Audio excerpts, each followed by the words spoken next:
আর আমরা সবাই যেতাম আর কি। মাকে বললেও মা যেত না। আগের বছর এসেও মায়ের মুখটা দেখেছিলাম, কিন্তু এই বছর আমি ফ্ল্যাটে একা থাকবো। প্রথম লুচিগুলো পাঁপড় হয়নি, মানে লুচি লুচি হয়েছে। লুচিগুলো আমি ভেজেছি তাই লুচিগুলো পাঁপড় হয়নি। লুচিগুলো যদি কি বলে আমি মাখতাম আটাটা, তাহলে লুচিগুলো পাঁপড় হয়ে যাবে। আমি লুচি মাখলে মানে লুচির ময়দাটা মাখলে আমার কেন জানি ওই রকম এসে হয়ে যায়, জানি না। না ঠিক আছে, তোমার অন্যান্য রান্নাগুলো বেশ ভালো, লুচিটা তুমি পারো না। কারণ তোমরা তো সকালে লুচি খেতে না, তোমাদের টিফিন তো মুড়ি হতো। কি আমরা কি ইসে নাকি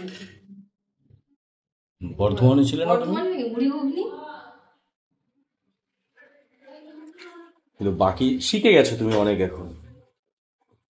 আমি ভাজছি মামুনি। তোমার হাতের লুচি তো তাও ঠিক আছে, আমার শাশুড়ি মার লুচি তো পুরো পাঁপড়।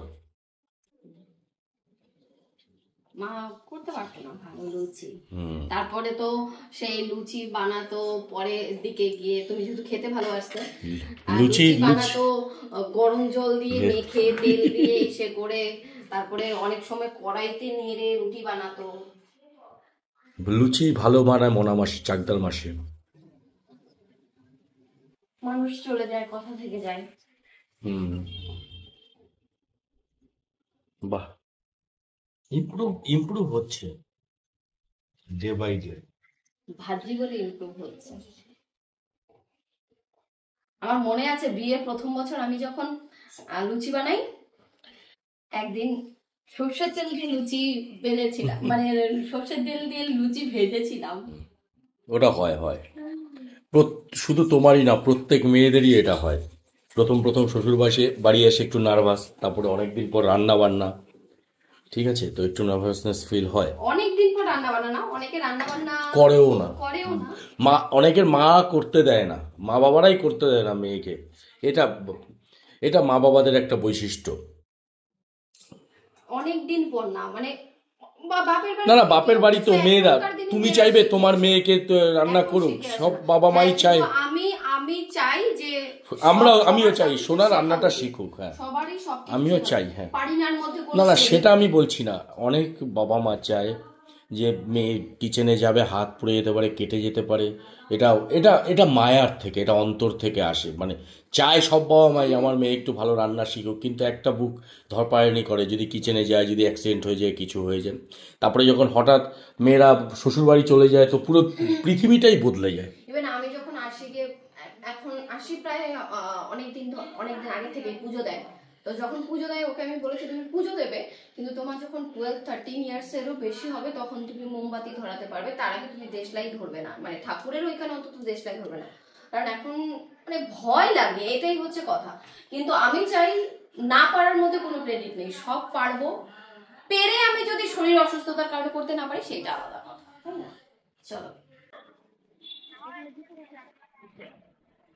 দাঁড়া, মা জুতো রেখে এসো। কুকুর জুতো নিয়ে নেবে না, চলো রাখো।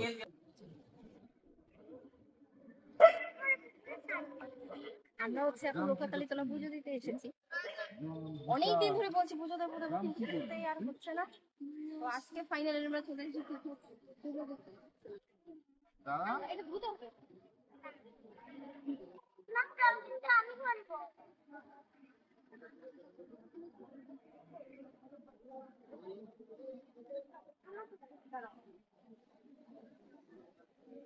পায়ে ফেলো না।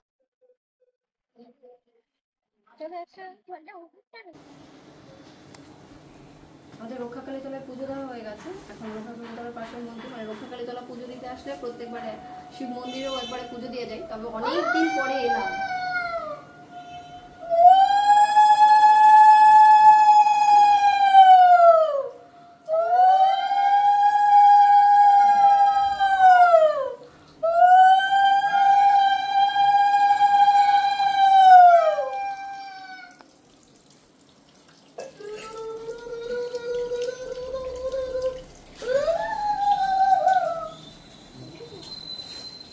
চলো, মৌমাছি দেখে আর ঢুকবে না।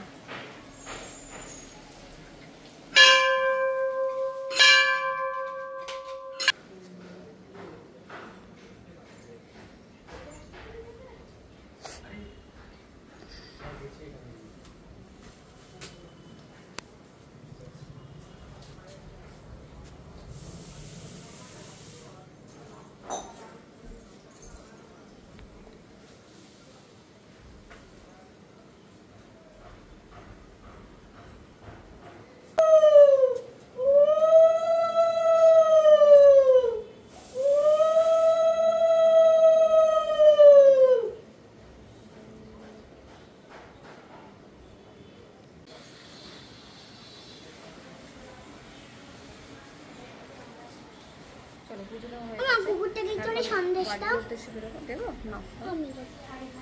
কাকে দেবে প্রসাদটা? এই মা চলি। আচ্ছা ঠিক আছে, এখানে দিয়ে রাখো, রাস্তায় পাবে, এখানে চলো। দিয়ে রাখো, খেয়ে না, নেবো। ওইদিকে যাওয়ার সময় ঠিক আছে, আমি ঘন্টাটা বাজিয়ে আসি, ধরো। চলো, এখানে আরাম আমার আছে। কুকুরকে খুব ভালো লাগে। তাই চলো এই খেয়ে নিই, তারপরে অন্য কুকুরদেরকে দে দে, ওইটুকু ওকে দিয়ে দে। চলো, আসো। বেচারি আমরা খেতে পাই, ওরা খেতে পায় না কিছু। ওদের পিছনে হেল্প করা আমার কর্তব্য। ওদেরকে নাকি হেল্প করা ওর একটু কষ্ট। সত্যি বলতে ছোটবেলা থেকে আমার অ্যানিমালসটা খুব ভালো লাগে। অ্যানিমেলস ভালো লাগে, কিন্তু আমি অ্যানিমেলস দেখলে আমি চেঁচাই। সেটা একটুখানি ভয় লাগে, যারা যে অ্যানিমালস গুলো কামড়ে দেয় ওইগুলোকে ভয় লাগে, যেমন ডগ, ক্যাট। আর নেই তো এখানে, ওই যে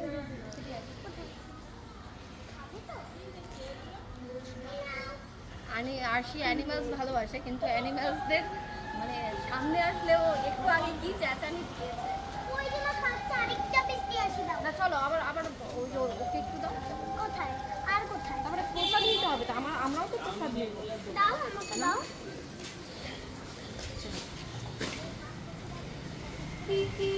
দাও, দিয়ে এসো, যাও। দাও, নিচে দাও, খাবো। আজ কিনে দেবে না? বাজি তো কালী পুজোর সময়, ঠিক আছে। ও মা, বাজি কিনে দিও তো ওকে। হ্যাঁ দেবো। কি বাজি? ওই তারা ওই বাজি। ফানুস টানুস, সাববাজি ওইসব। আচ্ছা। তুই তো বাবা কিছুই ইসে করতে পারিস না, তুই তো শুধু আরে আমি তো তারাবাতি করিস।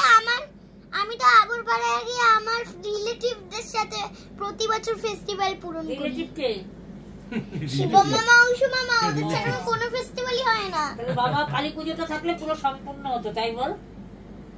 হ্যাঁ সে তো ঠিক আছে। বাবা কয়েক মাস ছুটি করতে পারবে না, কালী পূজার পরে যেও।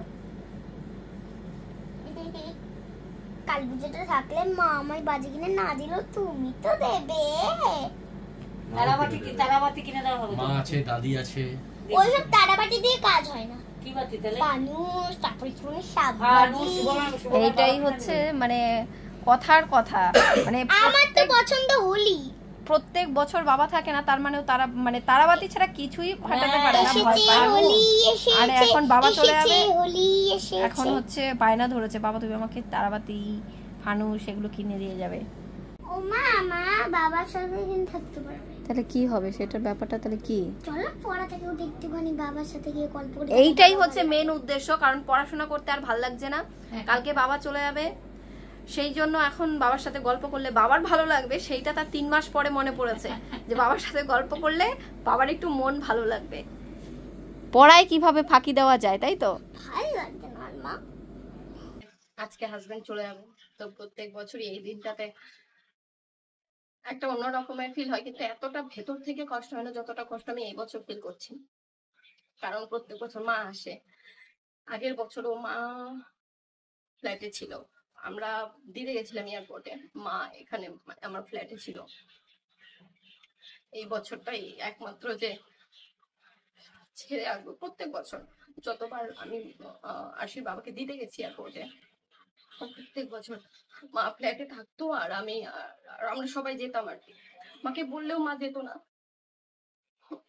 আগের বছর এসেও মায়ের মুখটা দেখেছিলাম, কিন্তু এই বছর আমি ফ্ল্যাটে একা থাকবো। আশির কালকে থেকে এক্সাম শুরু হচ্ছে, কোথাও যে গিয়ে থাকবো তারও উপায় নেই। জীবনটা এত কঠিন, মাঝে মাঝে মনে হয়। এই বছরটা তোমাদের দাদা ভাইও ভীষণ ব্যস্ততার মধ্যে সময় কেটেছে, আমাদেরও ভীষণ ব্যস্ততার মধ্যে সময় কেটেছে। 3টা মাস মনে হয় একদম চোখের পলকে কেটে গেল। আজকে আশির বাবা চলে যাবে, সেজন্য মাসি এসেছে। মামুনি কালকে রাতে নয়, কালকে দুপুরে থেকে এসেছে। তো এখন হচ্ছে রান্না বান্না চলছে এখানে। আশির বাবা টুকটাক একটু বাজার করে দিয়ে গেছে, আর বাকিটা হচ্ছে করতে গেছে। মানে বাজারে গেলে আর আসতে ইচ্ছে করে না। যাওয়ার আগে প্রত্যেকবারই এত বাজার করে, এবার বলেছে কম কম বাজার করতে, কারণ কম কম বাজার করলে না হলে জিনিস একে তো ফ্রিজে থাকে না, তারপরে সেকেন্ডে হচ্ছে নষ্ট হয়ে যায়। তারপরেও এই বড় বড় চিংড়ি গুলো নিয়ে এসেছে। এই চিংড়ি বেছে এখন হচ্ছে রাখতে হবে আমাকে সব ফ্রিজে। এবার যদিও খুব কম বাজার করা হয়েছে, মানে কম দিন ফ্ল্যাটে বাজার করা হয়েছে, ফ্ল্যাটে এবার থাকতেই পারিনি। যেমন ননদ, দাদা, তারপরে সবাই যেহেতু একসাথে এসেছিল, এবারে ওই বাড়ি করতে করতেই কেটে গেছে এইবারের ছুটিটা। দেখতে দেখতেই 3 মাস চোখের পলকে কেটে গেছে। চিংড়িগুলো কেমন করে কাটবো মাসি? হ্যাঁ, তুমি তো ছুরি দিয়ে কাটতে পারবে না। ঘুটে শুধু মাথাগুলোকে ছাড়িয়ে আর সেগুলো রাখবো তো। তাহলে তুমি ওইখানে বসে ছাড়িয়ে দেবে? হ্যাঁ, নাহলে তুমি আমাকে একটা দেখিয়ে দাও, আমি করে নিচ্ছি। সুরগুলিটা কাটো, তাহলে তোমরা তো আস্তে রান্না করো। মানে এই এই এই শুধু মাথাটা ছাড়াবো? এই দেখো, সবাই দেখাইতাছে। তুমি তো একটা দেখিয়ে দাও, তাহলেই হবে। তোমরা তো আস্তে রান্না করো নাকি? মাথা ছাড়া, যদি মাথা ছাড়াও।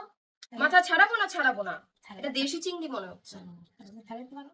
হুম, এই যে মাথাটা ছাড়লে, এই যে মাথাটা থাক, গোটা থাক এরকম। তাহলে গোটা থাকলে সুরগুলিরে চাকু দিয়ে এখান থেকে কেটে দাও। কেটে দেবো, তাই তো? হ্যাঁ। আচ্ছা, ঠিক তাহলে পরে খাওয়ার সময় এখান থেকে ই করবো। ভালো চিংড়ি দিয়ে দেশি চিংড়ি। হ্যাঁ, তাহলে সুরগুলি কাটলে হলো। আচ্ছা, সুরগুলি কাটলে হলো, সুন্দর চিংড়ি।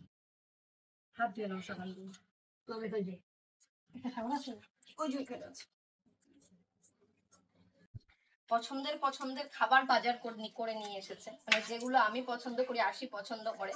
ছোট ছোট মাছ, ছোট ছোট মাছ অ্যাকচুয়ালি তোমাদের দাদাভাই পছন্দ করে না, তাই ছোট ছোট চিংড়ি, দেশি চিংড়ি এরকম ধরনের বাজার করে নিয়ে এসেছে। এখানে আরো মাছ নিয়ে এসেছে, অল্প অল্প করে, 150-200 করেই এনেছে। এটা কি বলে? এটা কি মাছ?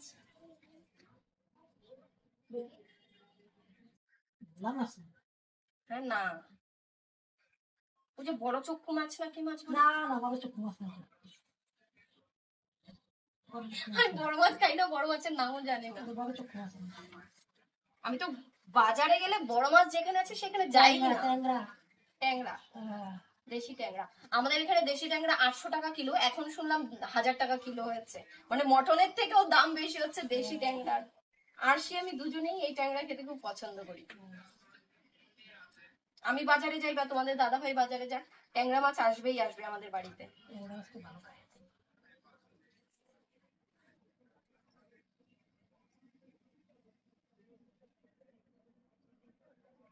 একটু নুন, জলটা ফেলাও। হ্যাঁ, একটু নুন দিয়ে নাও, দেখো। না না, ভেতরে ইসেও আছে, এগুলো ফেলতে হবে। হ্যাঁ, একটু নুন দিয়ে টকটা না, বদলে উঠে যাবে। ভেতরে কাংসাগুলো রেখে দিয়েছে আবার। কাঁচা রেখে খায়, অনেকে খায় না, ফেলে না না। না, ফেলে দিও আবার। আমিও ফেলে দিই, ভালো আছে। আগে যা পেতো তাই নিয়ে চলে আসতো, কিন্তু এখন বাজারে গেলে আগে ভাবে কোনটা মেয়ে ভালো খায়, কোনটা বউ ভালো খায়, কোনটা মা ভালো খায়। ভালো ভালো বেছে বেছে নিয়ে আসে। বাজার খুব ভালো করে, সেই জন্য মাঝে মাঝে আমার কথাও শোনে। কারণ বাজারে গেলেই একে 3-4 ঘন্টা কাটিয়ে দেবে।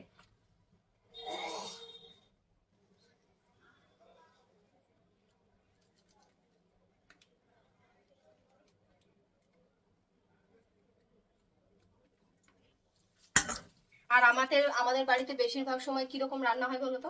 ঝাল মশলা জাতীয় যে খাবারগুলো সেগুলো। কারণ হচ্ছে ঝাল মশলা একটু মিষ্টি মিষ্টি খাবার, যেমন ডাব চিংড়ি টিংড়ি আমাদের বাড়িতে খুব একটা হয় না, কারণ হচ্ছে ওগুলো একটু মিষ্টি দিতে হয় খাবারে। আর সে আবার মিষ্টি ধরনের খাবারগুলো একটু মাঝে মাঝে পছন্দ করে দেখলাম। বাহ, তুমি চিংড়ি মাছ করছো মা? না মা, এই দেখো এখানে চিংড়ি। গলদা চিংড়ি? হ্যাঁ, দেখি চিংড়ি। মা, আমার প্রায় করা হয়ে গেছে। আচ্ছা, ঠিক আছে। প্রায় চিংড়িগুলো এই বছর এমন একটা সময় কেটেছে, মা যাওয়ার দুদিন, মায়ের যেদিন ঘাট কাজ ছিল সেদিন তোমাদের দাদাভাই এসেছে। 3 মাস মানে মনে হয় চোখের পলকে কেটে গেল। আগের বছরও মা ছিল, মা এসেছিল ফ্ল্যাটে। আর এইবার এত ব্যস্ততার মধ্যে সময় গেছে, প্রত্যেকবার সপ্তাহখানেক আগের থেকে মানে আমার ভেতরে যে কি রকম একটা ফিল হয় আমি বলতে পারি না। আর তোমার দাদা ভাইয়ের বেশিরভাগ সময় কি হয়, যাওয়ার আগে ওর খুব মানে হয় না যে ছেলে মানুষ কাঁদতে পারে না, কিন্তু ওর ভেতরে ভেতরে মানে যাই বলি একটা খিটখিটে ধরনের ভাব এইরকম হয়ে যায়। তো এই 1 মাস ধরে ও যদি বাজার করতেও গেছে, ইভেন নিচে দোকানেও গেছে, তাও আমি ওর সাথে গেছি, কারণ খিটখিটে মেজাজ হয়ে গেছে। তারপরে যদি মানে কারোর সাথে ভয়ে থাকি সবসময়, কোনো একটা টেনশন বা বাইরে গিয়ে কারোর সাথে একটা ঝামেলা হয়ে গেল, সেই সব নিয়ে মানে 1 মাস পুরো ওর সাথে আমি সময় দিয়েছি। যাওয়ার সময়টা প্রত্যেক বছর একটু খিটখিটে ধরনের হয়ে যায় কয়েকদিন আগের থেকে, কিন্তু এই বছরটা এই সময়টায় আমি মানে ওকে ছাড়তে পারিনি, কারণ আমার মানে মনের মধ্যে না সবসময় ভয় হয়, এই যদি কারোর সাথে ঝামেলা লেগে গেল, এই বুঝি কারোর সাথে ইয়ে হলো। তো এই সময়টা, এই 3 মাসটা একদম চোখের পলকে প্রত্যেক বছরই কেটে যায়। মানে যাদের হাজবেন্ড দূরে থাকে, যাদের ফ্যামিলির প্রিয়জন দূরে থাকে, তারা হয়তো আমাদের সাথে রিলেটেড হতে পারবে ব্যাপারটা। কিন্তু এই বছরটা খুব খারাপ আমার জন্য। আজকে আমার বাবা চলে যাবে, তাই বাবাকে আমি খাইয়ে দিচ্ছি। এই নাও। আবার তো চলেই আসবে বাবা কয়দিন। মন খারাপ তো বেশি মায়ের। তোর মন খারাপ নেই? না, দাদিরা তো মন খারাপ নাই, যাবে। তুমি একদিন প্লেনে করে যাবে। সেটা তো জানি। হ্যাঁ, তুমি কি বলতে চাইছো, আমি শেফ হবো? শেফ হবে না, তুমি অন্য কিছু হবে, চাকরি করবে, প্লেনে আমি যাবে। টিচার। যাই হোক, প্লেনে তো যাবে। প্রত্যেকবার যাওয়ার সময় এত ব্যস্ততা থাকে, এখন ঘড়িতে বাজে হচ্ছে 3টে, কিন্তু এখন অব্দি ব্যাগ গোছানো হয়নি। তোমারটাও নিয়ে আসো। মটন কেমন আছে বলো? এবছরের মতো লাস্ট রিভিউ দিয়ে যাও, আবার তো 6 মাস পরে। যে কোনো রিভিউ নেই। না না, খুব ভালো। এবছর কোনো রিভিউ নেই, লাস্ট দিন, ঠিক আছে? আবার 6 মাস পরে এসে মটন শুরু হবে, তখন আবার রিভিউ হবে। কি বলো? কথা বেরোচ্ছে না কেন? ঝাল হয়েছে নাকি? না